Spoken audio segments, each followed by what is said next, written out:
ఈ సోపుతో నన్ను కడుగునైనా హిమము కంటే తెల్లగా. అంటే హిమం అంటే ఏంటండి? మంచు. ఒక ఐసు ముక్క, ఐసు ముక్కలో ఒక చిన్న డాబుని చూస్తే ఐస్ అంతా స్ప్రెడ్ అయిపోతుంది. దావీదు ఏమన్నాడంటే అది చిన్న బిందువు కూడా నాలో ఉండకూడదు.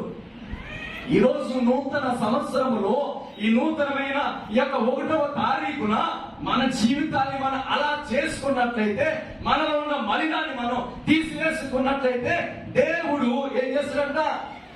ఐశ్వర్యాన్ని మనకి ఇవ్వబోతున్నాడు, ఘనతని ఇవ్వబోతున్నాడు, ఆరోగ్యాన్ని ఇవ్వబోతున్నాడు, శాంతి సమాధానం ఇవ్వబోతున్నాడు. హల్లెలూయా. ఇవన్నీ లేవు మనకి. అందుకే ఒక మాట చూద్దామండి. ఏమంటదంటే, మనము పాత జీవితం విషయాలు విడిచిపెట్టుకోవాలంట. మనం అవే పట్టుకుంటాం. అయ్యో గత జీవితంలో నా జీవితంలో జరగలేని కార్యాలు ఎన్నో ఉన్నాయి, కానీ ఈ సంవత్సరం జరగాలి.